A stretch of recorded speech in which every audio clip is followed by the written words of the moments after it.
അസ്സലാമു അലൈക്കും വറഹ്മത്തുള്ളാഹി വബറകാതുഹു. അൽഹംദുലില്ലാഹി വകഫാ വസലാമുൻ അലാ മൻ ലാ നബിയ ലദീന മുസ്തഫാ അമ്മാ ബഅദ്. വിശുദ്ധ ഖുർആനിൽ അല്ലാഹു സുബ്ഹാനഹു വതആല സ്ത്രീകളെ അഭിസംബോധന ചെയ്തുകൊണ്ട് പറയുകയാണ്, വലാ തബറജ്ന തബറുജ ജാഹിലിയത്തിൽ ഊല. നിങ്ങൾ നിങ്ങളുടെ ഭംഗി പ്രദർശിപ്പിക്കരുത്, ഏതുപോലെ ജാഹിലിയത്തിലെ സ്ത്രീകൾ അവരുടെ ഭംഗി പ്രദർശിപ്പിച്ചതുപോലെ എന്ന്. ജാഹിലിയത്തിലെ സ്ത്രീകൾ എന്താണ് ചെയ്തിരുന്നത്? അവരവരുടെ തല മറക്കുകയും ഹെഡ് സ്കാർഫ് ധരിക്കുകയും പിന്നെ അതിന് താഴത്തോട്ട് അവരുടെ മാറ് മറയ്ക്കാതെ അവരവരുടെ ഭംഗി പുറത്തേക്ക് വെളിവാക്കി പ്രദർശിപ്പിച്ചുകൊണ്ടാണ് ജീവിച്ചിരുന്നത് എന്ന് പണ്ഡിതന്മാർ വിശദീകരിക്കുന്നു. അപ്പോൾ എന്താണ് തബറുജ് എന്നുള്ളത്? അപ്പോൾ തബറുജ് എന്നുള്ളത് തൻ്റെ ഭംഗി, അല്ലെങ്കിൽ സ്ത്രീകൾ അവരുടെ ഭംഗി പുറത്ത് പ്രദർശിപ്പിക്കുക, അന്യ പുരുഷന്മാരെ ആകർഷിക്കാൻ വേണ്ടി അത് പ്രദർശിപ്പിക്കുക എന്നുള്ളതാണ്. അപ്പൊ ഇത് ഇസ്ലാം വിലക്കുന്നു. എന്തുകൊണ്ട്? ഇപ്പോ ഒരു സ്ത്രീ അവരുടെ ഭംഗി പുറത്തേക്ക് പ്രദർശിപ്പിക്കുമ്പോൾ അത് ഒന്ന്, അള്ളാഹു സുബ്ഹാനഹു വതആലയ്ക്ക് അത് പൊരുത്തല്ലാത്ത കാര്യമാണ്. രണ്ട്, അവർ ഈ ഭൂമിയിൽ തന്നെ അവർ പുരുഷന്മാരാൽ ആക്രമിക്കപ്പെടും. എങ്ങനത്തെ പുരുഷന്മാരാൽ? പുരുഷന്മാരുടെ ഉള്ളിലുള്ള ചില നെഗറ്റീവായ എലമെന്റ്സ് പുറത്തേക്ക് കൊണ്ടുവരാൻ ഇത് കാരണമാകും എന്നുള്ളതാണ്. പുരുഷനെ സംബന്ധിച്ചിടത്തോളം, സ്ത്രീകളെ സംബന്ധിച്ചിടത്തോളം രണ്ട് രീതിയിലാണ് അവർ സൃഷ്ടിക്കപ്പെട്ടിട്ടുള്ളത്. അവർക്ക് സ്ത്രീകളോട് അട്രാക്റ്റഡ് ആവാൻ ഒരു നോട്ടം മതി. അപ്പോൾ അത്തരം കാര്യങ്ങളിൽ അവരുടെ നോട്ടം ലഭിക്കുന്ന രീതിയിൽ അവർ ഡ്രസ്സ് ചെയ്യുമ്പോൾ അത് അവർ ആക്രമിക്കപ്പെടാൻ ഒരു കാരണമാണ് എന്നുള്ളതാണ് ഇസ്ലാം നമ്മളെ പഠിപ്പിക്കുന്നത്. അപ്പൊ ഇതൊരിക്കലും സ്ത്രീകളെ ആക്രമിക്കാനുള്ള ഒരു ജസ്റ്റിഫിക്കേഷൻ അല്ല. എത്ര മോശപ്പെട്ട രീതിയിൽ വസ്ത്രം ധരിച്ച സ്ത്രീ ആണെങ്കിൽ പോലും ഇസ്ലാം പറയുന്നത് അന്യ സ്ത്രീയുടെ മേൽ സ്പർശിക്കുന്നതിനേക്കാൾ നല്ലത് തലയിൽ ആണി അടിച്ചു കയറ്റുന്നതാണ് എന്നാണ്.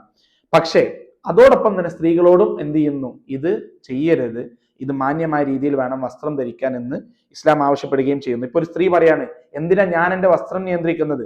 ഒരു പുരുഷൻ അവരുടെ പ്രവർത്തനങ്ങളല്ലേ നിയന്ത്രിക്കേണ്ടതെന്ന് ചോദിക്കുന്നത്. ഇപ്പൊ ഞാൻ എന്തിനാണ് എൻ്റെ വീട് ലോക്ക് ചെയ്യുന്നത്? അതിനെന്താ പുതിയ പൂട്ട് വാങ്ങേണ്ട ആവശ്യം? കള്ളന്മാരെ നമ്മൾ നിയന്ത്രിക്കുക, അല്ലെങ്കിൽ അവരല്ലേ നിയന്ത്രിക്കേണ്ടത് എന്ന് ചോദിക്കുന്നത് പോലെയാണ്. അപ്പൊ അതൊരിക്കലും ഒന്നല്ല, ഒരു പ്രാക്ടിക്കൽ ആർഗ്യുമെന്റ് അല്ല. അപ്പോ ഒരു സ്ത്രീയെ സംബന്ധിച്ചിടത്തോളം ഇപ്പോ ഇസ്ലാമിൽ മുഖവും മുൻകൈയും ഒഴികെയുള്ള മുഴുവൻ ശരീരവും ഔറത്താണ് എന്നും മുഖവും ഔറത്താണ് എന്നും രണ്ടഭിപ്രായമുണ്ട്. ഞാൻ ഏതായാലും മുഖവും മുൻകൈയും ഒഴികെയുള്ള ശരീരം ആണ് ഔറത്ത് എന്ന് വിശ്വസിക്കുന്ന, അല്ലെങ്കിൽ ആ അഭിപ്രായത്തിലാണ് ഞാൻ യോജിക്കുന്നത്, അല്ലെങ്കിൽ ഞാൻ ഫോളോ ചെയ്യുന്ന അഭിപ്രായം. എങ്കിൽ മുഖവും മുൻകൈയും ഒഴികെയുള്ള മുഴുവൻ ശരീരഭാഗങ്ങളും അതിന്റെ ആകൃതി അടക്കം, അല്ലെങ്കിൽ അവരുടെ തൊലി മാത്രമല്ല, ടൈറ്റ് ഫിറ്റ് പറ്റില്ല, കാരണം ആ ശരീരം പ്രദർശിപ്പിക്കപ്പെടും. അപ്പൊ അവരുടെ ആകൃതി അടക്കം മറയുന്ന രീതിയിലുള്ള വസ്ത്രമായിരിക്കണം ധരിക്കേണ്ടത്. അപ്പൊ ആ പെർപ്പസ്, അഥവാ ആകൃതി അടക്കം മറിയുന്ന രീതിയിലുള്ള കവറിങ് എന്നത് ആ ഒരു പെർപ്പസ് ഫുൾഫിൽ ചെയ്യാൻ വേണ്ടിയിട്ടുള്ള ഒരു നല്ല വസ്ത്രമാണ് ഇന്ന് പർദ്ദ. അതുകൊണ്ട് ഞാൻ വ്യക്തിപരമായി പർദ്ദ റെക്കമെൻഡ് ചെയ്യുന്നു. അതുപോലെ എന്തായാലും തീർച്ചയായിട്ടും മുടിയും ആ തലഭാഗവും മറക്കേണ്ടതുണ്ട്. അതിനുവേണ്ടി മഫ്ത ഉപയോഗിക്കേണ്ടതാണ്. അപ്പൊ ഇതാണ് സ്ത്രീകൾ ഐഡിയലി ധരിക്കേണ്ട വസ്ത്രം എന്നുള്ളത് ആദ്യമായി സൂചിപ്പിക്കുകയാണ്. അപ്പൊ ഇനി ഇപ്പോ നമ്മൾ മേക്കപ്പിനെ പറ്റി പറയാം. അപ്പൊ ഈ കോസ്മെറ്റിക് പ്രോഡക്ട്സ് ഉപയോഗിക്കും. അപ്പൊ മുഖം ഔറത്തല്ല എന്ന് വിശ്വസിക്കുന്ന സ്ത്രീകളെ സംബന്ധിച്ചിടത്തോളം അവർക്ക് മേക്കപ്പ് ധരിക്കുന്നതിന്റെ വിഷയം എന്താ എന്നുള്ളതാണ്. അപ്പൊ നമ്മൾ അവിടെ ചിന്തിക്കുന്നത്, ഇപ്പൊ ഇതിനൊന്നും ഒരു സ്പെസിഫിക്, അല്ലെങ്കിൽ ഇത് ഹലാൽ എന്നുള്ള ഒരു ഒറ്റ വാക്കിൽ ഉത്തരം ഈ ഒരു വിഷയങ്ങളിലൊന്നും ലഭിക്കൂല. നമ്മൾ തന്നെ ചിന്തിക്കേണ്ട കാര്യങ്ങളുണ്ട് ഇതില്. അപ്പോ കാരണം ഇതൊരു മോഡേൺ മസാല കൂടിയാണ് കോസ്മെറ്റിക് പ്രോഡക്ട്സിനെ സംബന്ധിച്ചിടത്തോളം. കാരണം കോസ്മെറ്റിക് പ്രോഡക്ട്സ് മോഡേൺ ടൈമിൽ ഒരുപാട് ഡെവലപ്പ് ചെയ്യുന്നുണ്ട്. അപ്പോ ഇത് ഉപയോഗിക്കുന്ന ആളുകളെ സംബന്ധിച്ചിടത്തോളം ഒന്നാമതായി അവർ ചിന്തിക്കുന്നത് എന്തിനു വേണ്ടിയാണ് ഇത് ഉപയോഗിക്കുന്നത്. ഇപ്പൊ ഒരുപാട് കോസ്മെറ്റിക് പ്രോഡക്ട്സ് ഉപയോഗിച്ച്, അല്ലെങ്കിൽ നല്ല വിലപിടിപ്പുള്ള കാര്യങ്ങളൊക്കെ വാങ്ങി അവർക്ക് ഇല്ലാത്തൊരു ഭംഗി ഉണ്ടാക്കിയെടുത്ത് പുറത്ത് അന്യ പുരുഷന്മാരെ ആകർഷിക്കലാണ് ഉദ്ദേശം എന്നുണ്ടെങ്കിൽ അത് തെറ്റാണ് എന്ന് നമ്മൾ പ്രത്യേകം വിശദീകരിക്കേണ്ട കാര്യമില്ലല്ലോ. കാരണം നേരത്തെ നമ്മൾ പറഞ്ഞു, വലാ തബറജ്ന, നിങ്ങൾ നിങ്ങളുടെ ഭംഗി പുറത്ത് പ്രദർശിപ്പിക്കരുത് എന്നുള്ളത്.